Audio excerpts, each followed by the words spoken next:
আসসালামু আলাইকুম dear student. আজকে আমি ত্রিভুজ কোণ ও রেখা নবম দশম শ্রেণীর ষষ্ঠ অধ্যায়ের পর্ব নাম্বার ৪ নিয়ে চলে এসেছি। তো চলুন শুরু করা যাক। ডিয়ার স্টুডেন্ট, আজকের যে উপপাদ্যটি রয়েছে এটা খুবই গুরুত্বপূর্ণ একটি উপপাদ্য। যারা 2025 সালে অর্থাৎ এসএসসি পরীক্ষার্থী তাদের জন্য এটা কিন্তু খুবই একটা গুরুত্বপূর্ণ উপপাদ্য।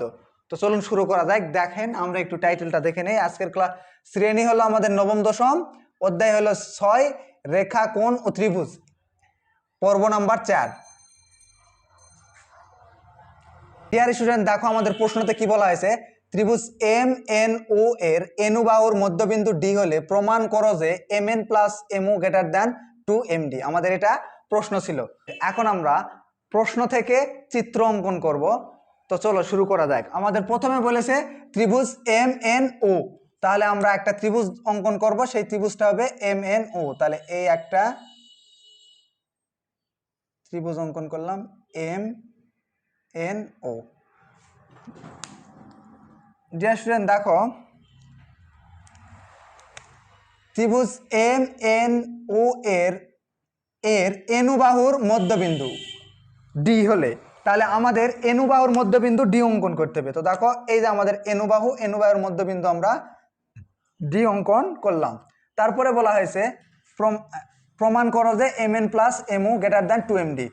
তো ডিয়ার স্টুডেন্ট, এই ত্রিভুজটির অর্থাৎ এই প্রশ্ন থেকে আমরা যে চিত্রটি পাবো, এই চিত্রটির আমাদের একটু অঙ্কন আঁকতে হবে। সেই অঙ্কনটা আমরা কিভাবে অঙ্কন করব সেটা দেখো।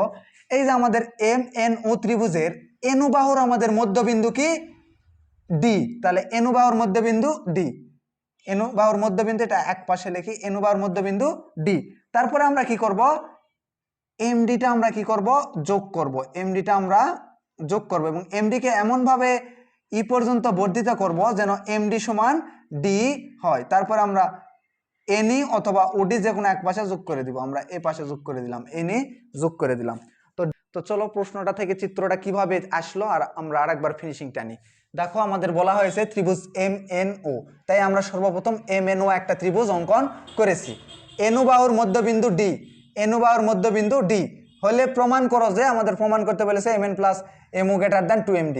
তাহলে এনুবাহুর মধ্যবিন্দু ডি, তারপরে আমরা এসে কি করেছি, অঙ্কন করেছি। অঙ্কন কি করেছি, এমডি যোগ করেছি এবং এমডিকে এমনভাবে ই পর্যন্ত বর্ধিত করেছি যেন এমডি বাহুটা এই বাহুটা আর এই ডি এই বাহুটা সমান হয়। তারপরে এনইটা যোগ করেছি। তো ডিয়ার স্টুডেন্ট, এই ছিল আমাদের প্রশ্ন থেকে এই এম এন প্লাস এমও গ্রেটার দ্যান 2md এটা প্রমাণ করার চিত্রটি। এখন আমরা যাব বিশেষ নির্বাচন আর অঙ্কনে। বিশেষ নির্বাচন আর অঙ্কনে দেখো আমরা কি লিখব। প্রথমে আমরা লিখব বিশেষ নির্বাচন। ডিয়ার স্টুডেন্ট, দেখো বিশেষ নির্বাচনে আমরা কি লিখে ফেলেছি। মনে করি এম এন ও একটি ত্রিভুজ। ত্রিভুজ এম এন ও এর এনুবাহুর মধ্যবিন্দু ডি, এই যে ডি। অর্থাৎ যদি কোনো একটা রেখার মধ্যবিন্দু হয় তাহলে ওই মধ্যবিন্দুটা ওই রেখাটাকে সমান দুইভাবে বিভক্ত করো। এনডি সমান ডিউ, অর্থাৎ এটা যত বড় এটাও তত বড়। আমরা এখানে এনডি সমান কি লিখবো, ডিউ লিখলাম। এনডি সমান আমাদের ডিউ। তারপরে দেখো এম কোমা ডি আমরা যোগ করেছি, এম কোমা ডি যোগ করেছি। প্রমাণ করতে হবে যে, আমাদের যেটা প্রমাণ করতে বলেছিল এম এন প্লাস এমও গ্রেটার দ্যান 2md। তো এই চিত্রটিতে আমরা একটু অঙ্কন করেছি। সেই অঙ্কনটা কি করেছি দেখো, এমডিকে এমনভাবে ই পর্যন্ত বর্ধিত করেছি যেন এমডি সমান ডি হয়। এমডিকে এমনভাবে ই পর্যন্ত বর্ধিত করি যেন এমডি সমান ডি হয়। তারপরে এনিটা যোগ করে দিছি, এনিটা যোগ করে দিছি। এখন আমরা ডিয়ার স্টুডেন্ট প্রমাণ করব। দেখো প্রমাণে কি করতে হবে। দেখো আমরা যখন এখানে এমডিকে ডি পর্যন্ত বর্ধিত করি তখন আমাদের এখানে একটা বর্ধিত একটা ত্রিভুজ হয়েছে, সেটা হলো এনডিই। আর এখানে একটা ত্রিভুজ হয়েছে এমডিও। এই দুইটা ত্রিভুজের মধ্যে আমরা প্রমাণ করব। আগে এই দুইটা ত্রিভুজ থেকে আগে আমরা সর্বসম দেখাতে পারি কিনা সেটা দেখবো। ডিয়ার স্টুডেন্ট, দেখো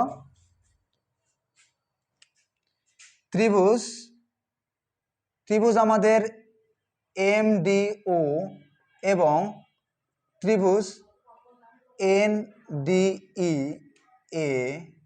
এনডিএ আমরা কি দেখতে পাচ্ছি, এই দুইটা ত্রিভুজের মধ্যে কি দেখতে পাচ্ছি, আমরা দেখতে পাচ্ছি যে এই ত্রিভুজের এমডি যত বড় এই ত্রিভুজের ডিও তত বড়, কারণ এমডি সমান ডি। তাহলে আমরা লিখলাম এমডি সমান ডি। তারপর আমরা কি দেখতে পাচ্ছি এনডি সমান ডিও, এনডি সমান ডিও। অতএব বিপ্রতীপ আমরা দুইটা কোণ দেখতে পাচ্ছি, সেই বিপ্রতীপ কোণ দুইটা কি, কোণ এন ডি ই সমান কোণ এম ডি ও। তাহলে অতএব ত্রিভুজ দুইটা সর্বসম, এম ডি ও সর্বসম ত্রিভুজ এন ডি ই। সর্বসমতা দেখানোর পরে আমাদের যে বাহুটা বাকি আছে সেই বাহুটা হলো এই এমও বাহু আর এনি বাহু, এই দুইটা বাহু সমান। তাহলে অতএব এমও সমান এনি। ডিয়ার স্টুডেন্ট দেখো আমি এখানে দুটি ত্রিভুজের সর্বসমতা দেখিয়েছি। তো সর্বসমতা আমরা কখন দেখাতে পারি? সর্বসমতা হওয়ার জন্য চারটি শর্ত রয়েছে। দুটি ত্রিভুজের মধ্যে সর্বসমতা কখন হয়ে থাকে এর জন্য আমি আলাদা করে একটি ভিডিও ডেসক্রিপশন বক্সে দিয়ে লিঙ্ক দিয়ে রেখেছি এবং আই বাটনে আপনারা চেক করলে পেয়ে যাবেন। এর জন্য একটা আলাদা ক্লাস ভিডিও রয়েছে, কিন্তু তারপরেও আমি এখানে একটু ব্যাখ্যা দিব যে দুটি ত্রিভুজের মধ্যে সর্বসমতা কখন দেখানো হয়। চারটা পদ্ধতিতে আমরা দুটি ত্রিভুজের মধ্যে সর্বসমতা দেখাতে পারি। তার মধ্যে প্রথমটা হলো একটা ত্রিভুজের দুটি বাহু এবং অপর ত্রিভুজের দুটি বাহু, এবং একটি ত্রিভুজের ওই দুটি বাহুর মধ্যবর্তী কোণ অপর ত্রিভুজের দুটি বাহুর মধ্যবর্তী কোণ যদি সমান হয় সেক্ষেত্রে আমরা দেখাতে পারি ত্রিভুজদ্বয় সর্বসমতা অর্জন করেছে। প্রমাণে গিয়ে কি লিখেছি, এম ডি ও এই ত্রিভুজ এবং এন ডি ও, অর্থাৎ এই ত্রিভুজটার এই ত্রিভুজটা, এই দুইটা ত্রিভুজ এ আমরা কি দেখতেছি, এমডি সমান ডি, এমডি বাহু সমান ডি বাহু। কারণ আমরা এই যে এখানে লিখেছিলাম যে এমডি কে এমনভাবে ই পর্যন্ত বর্ধিত করি যেন এমডি সমান ডি হয়, তাই জন্য আমরা লিখেছি। তারপরে এনডি সমান ডিও কেন লিখলাম, এই যে এনু বাহুর মধ্যবিন্দু ডি, তার মানে এনু বাহুকে সমান দুইভাবে বিভক্ত করেছে, তার মানে এনডি সমান ডিও লিখেছি। তারপরে দেখো ডিয়ার স্টুডেন্ট আমরা এখানে লিখেছি কোন এনডি, এনডি সমান কোন এমডিও, অর্থাৎ এনডিই সমান কোন এমডিও। এই দুইটা কেন লিখেছি, এই দুইটা পরস্পরের বিপ্রতীপ কোণ। আর বিপ্রতীপ কোণ কাকে বলে, দুটি সরলরেখা কোনো বিন্দুতে ছেদ করলে ওই ছেদবিন্দুর বিপরীত পাশে বিপরীত জোড়া কোণগুলোকে আমরা বলি বিপ্রতীপ কোণ। আর বিপ্রতীপ কোণ সব সময় কি হয়, সমান হয়। এই জন্য আমি এখানে বিপ্রতীপ কোণটা সমান দেখিয়েছি। তারপরে আমি দেখিয়েছি এদের সমান দেখিয়েছি, তারপর আমি সর্বসমতা দেখিয়েছি এমও সমান এনি। তো দেখো আমি একটু রাফ করে তোমাদের বুঝিয়েছি যে এখানে সর্বসমতাটা কিভাবে আসলো। ডিয়ার স্টুডেন্ট দেখো আমি দুইটা ত্রিভুজ অঙ্কন করতেছি আলাদা করে রাফ করে। দেখো মনে করো এ বি সি, আমি একটা ত্রিভুজ অঙ্কন করলাম এ বি সি, আর একটা ত্রিভুজ অঙ্কন করলাম আমি এখানে পি কিউ আর। সর্বসমতার আমাদের এখানে কোন সূত্রটি প্রয়োগ হয়েছে, দেখো একটি ত্রিভুজের দুইটি বাহু, অর্থাৎ এই ত্রিভুজের এ বি বাহু, এই ত্রিভুজের পি কিউ বাহু, আবার এই ত্রিভুজের বিসি বাহু, এই ত্রিভুজের কিউ আর বাহু, এই দুইটা বাহু সমান হলে এবং এদের মধ্যবর্তী কোণ মানে এই দুই বাহুর মধ্যবর্তী কোণ আর এই দুই বাহুর মধ্যবর্তী কোণ যদি সমান হয় তাহলে ত্রিভুজ দুটি সর্বসমতা অর্জন করেছে আমরা বলতে পারি। তো এটাকে আমরা যদি লিখি তাহলে কিভাবে লিখতাম, এ বি সমান পি কিউ, তারপরে কি লিখতাম বিসি সমান কিউ আর, বিসি সমান কিউ আর, তারপরে আমরা কি লিখতাম এই এ বিসি আর পি কিউ আর কোণ দুটা সমান, এ বিসি সমান কোণ পি কিউ আর। তো এরকম তারপরে আমরা কি লিখতাম, অতএব ত্রিভুজ দুটা সর্বসম। কোন দুটা ত্রিভুজ সর্বসম, এ বি সি, অতএব ত্রিভুজ এ বি সি এই যে সর্বসমতা, এই যে এই চিহ্নটার নাম হলো সর্বসমতা, এ বি সি সর্বসমতা, সর্বসম ত্রিভুজ পি, এ বি সি সর্বসম ত্রিভুজ পি কিউ আর। তাহলে এই জিনিসটা আমরা লিখতে পারি। আর সর্বসমতা দেখানোর পরে যে বাকি একটা বাহু আছে, এই ত্রিভুজের এই বাহু বাকি আছে, এই ত্রিভুজের এই বাহু বাকি আছে, তাহলে এই বাকি যে দুইটা বাহু আছে এই দুইটা বাহু সমান হবে।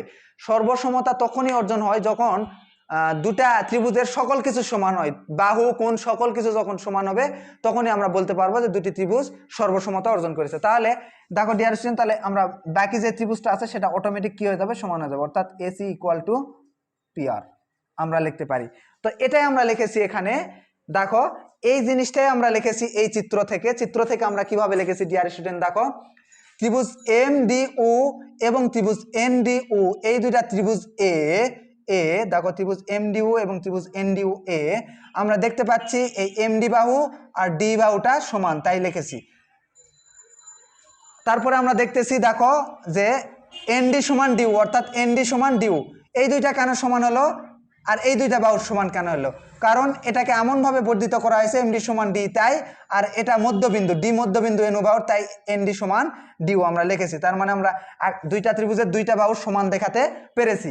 তারপরে দেখো আমরা এখানে একটা কোণ উৎপন্ন হয়েছে, এখানে একটা কোণ উৎপন্ন হয়েছে, এই কোণ দুটা কি পরস্পরের বিপ্রতীপ কোণ। বিপ্রতীপ কোণ চিনবো কিভাবে ডিয়ার স্টুডেন্ট? দেখো একটা সরল রেখা আর একটা সরল রেখা যে বিন্দুতে মিলিত হয়, এই যে মনে করো এই ও বিন্দুতে মিলিত হয়েছে, তাহলে এই যে এই কোণের বিপ্রতীপ কোণ হবে এই কোণ, আবার এই কোণের বিপ্রতীপ কোণ হবে এই কোণ, এই কোণের বিপ্রতীপ কোণ হবে এই কোণ, এই কোণের বিপ্রতীপ কোণ হবে এই কোণ। আর ডিয়ার স্টুডেন্ট বিপ্রতীপ কোণগুলো সবসময় কি হয়? সমান হয়। এই জন্য আমরা লিখেছি যে কোণ এনডিই অর্থাৎ আমাদের এই কোণ সমান সমান আমাদের এমডিও কোণ এই কোণ, অর্থাৎ এই দুইটা কোণ সমান। কেন সমান? বিপ্রতীপ কোণ বলে। এখানে আমরা একটু সাইডে লিখে দেই বিপ্রতীপ কোণ, বিপ্রতীপ কোণ, তাহলে তোমাদের ভালো হবে বিপ্রতীপ কোণ। তারপরে দেখো তাহলে একটা ত্রিভুজের দুটা বাহু, এই যে কিছুক্ষণ আগে বললাম একটা ত্রিভুজের দুটা বাহু অপর ত্রিভুজের দুটি বাহু এবং এদের মধ্যবর্তী কোণটা যদি সমান হয় তাহলে ত্রিভুজ দুটা কি সর্বসমতা আমরা দেখাতে পারি। তো এখানে দেখো ডিয়ার স্টুডেন্ট একটি ত্রিভুজের দুটি বাহু, এই যে একটা বাহু এই একটা বাহু, এই ত্রিভুজের একটা বাহু দুইটা বাহু সমান এবং এই দুইটা বাহুর মধ্যবর্তী কোণ ডি কোণ, এটারও মধ্যবর্তী কোণ ডি কোণ সমান, তাহলে আমরা কি দেখাতে পারি? ত্রিভুজ দুটো আমরা কি দেখাতে পারি?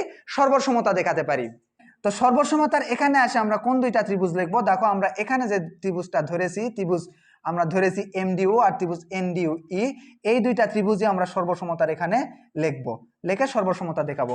তারপরে আমি বলেছিলাম যে সর্বসমতা একটা ত্রিভুজের তো তিনটা বাহু থাকে, দুটা বাহু সমান দেখালাম, একটা কোণ সমান দেখালাম, এই কারণে এরা সর্বসমতা অর্জন করেছে।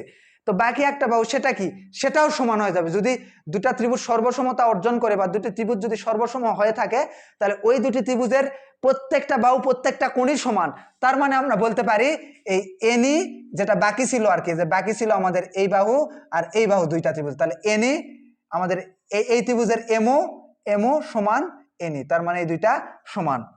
ডিয়ার স্টুডেন্ট দেখো আমরা দুইটা ত্রিভুজের সর্বসমতা এখানে দেখিয়েছি। সর্বসমতা দেখানোর পরে আমরা এমও বাহু এনই বাহুটা সমান আমরা এই পর্যন্ত দেখিয়েছি। তারপরে দেখো ত্রিভুজ এম এন ই এ অর্থাৎ এম এন ই এ এই ত্রিভুজে, অর্থাৎ এটা আমি একটু এখানে রাফ করে দেখাচ্ছি কিরকম হবে আর কি।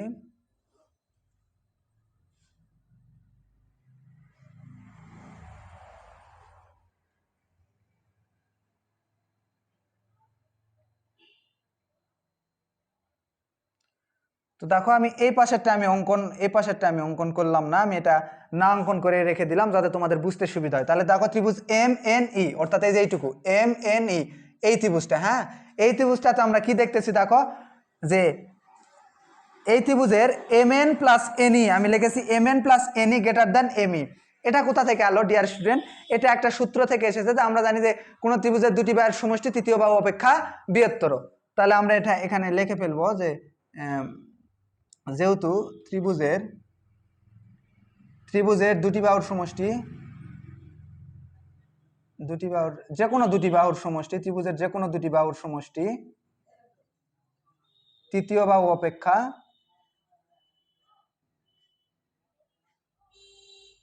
কি বৃহত্তর,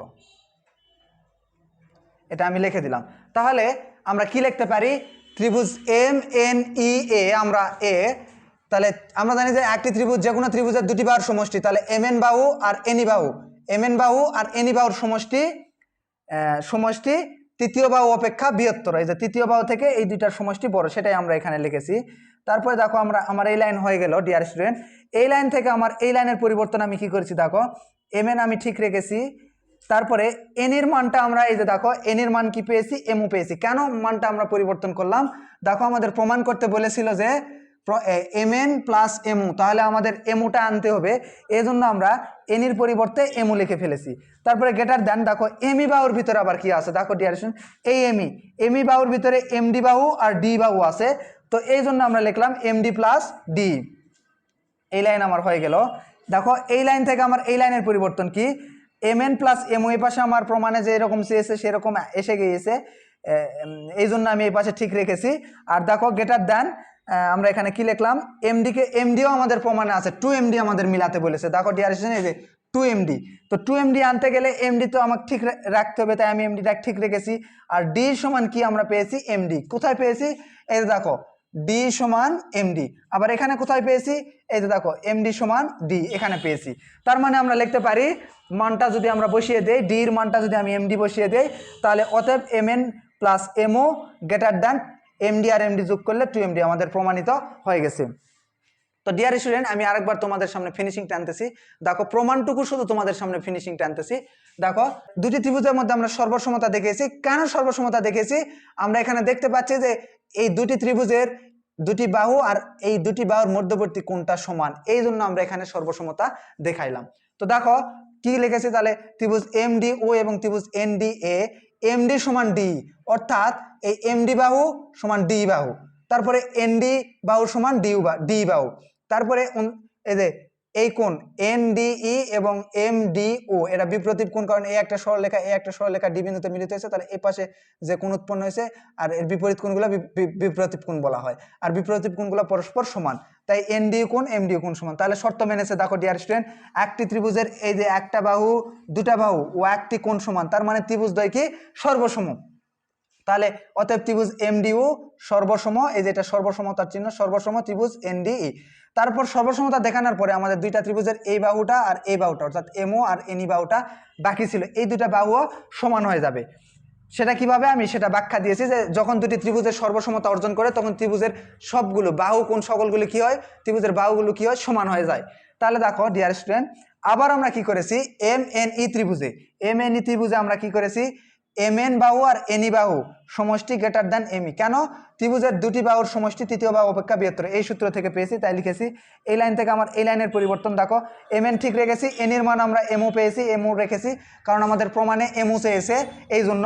তারপরে দেখো গ্রেটার দ্যান, আর m এর ভিতরে আমরা কি পাই, mi বাহুর ভিতরে আমরা কি পেয়েছি, যে m এর ভিতরে md বাহু আর d বাহু, সেটা আমরা লিখছি md প্লাস d। তারপরে mn প্লাস mo গ্রেটার দ্যান এমডির মান যেহেতু আমাদের বলেছে ডিয়ার স্টুডেন্ট 2md প্রমাণ করতে বলেছে, তাহলে আমাদের এখানে এমডিটা রাখতে হবে, এমডিটা আমরা রেখে দিয়েছি। আর এই ডির মানটা আমরা কি পেয়েছি, দেখো এই যে ডি সমান এমডি, অর্থাৎ এমডি সমান ডি, এই জন্য আমরা ডির মানটা এমডি রেখে দিয়েছি। তাহলে অতএব mn প্লাস mo greater than MD plus MD লিখেছি। তাহলে অতএব mn প্লাস mo গ্রেটার দ্যান 2md আর এমডি যোগ করলে 2md প্রমাণিত। তো ডিয়ার স্টুডেন্ট, এই ছিল আমাদের উপপাদ্য প্রমাণটি। এই উপপাদ্যটি কিন্তু সবচেয়ে গুরুত্বপূর্ণ ষষ্ঠ অধ্যায়ের এসএসসি পরীক্ষার্থীদের জন্য। তো ডিয়ার স্টুডেন্ট, আপনারা খুবই মনোযোগ দিয়ে এই উপপাদ্যটি বোঝার চেষ্টা করবেন, এবং যদি কোথাও আপনাদের বুঝতে সমস্যা হয় আমাকে কমেন্ট বক্সে স্ক্রিনশট অথবা কমেন্টের মাধ্যমে জানাতে পারেন, আমি আপনাদের সেই সমস্যাগুলো দূর করে দেওয়ার চেষ্টা করব। এতক্ষণ সাথে থাকার জন্য ধন্যবাদ। আপনারা ভালো থাকুন, সুস্থ থাকুন, আমার জন্য দোয়া রাখুন, এবং আমাদের ভিডিওগুলো পেতে আমাদের চ্যানেলটি সাবস্ক্রাইব করুন। আসসালামু আলাইকুম ওয়া রাহমাতুল্লাহি ওয়া বারাকাতুহু।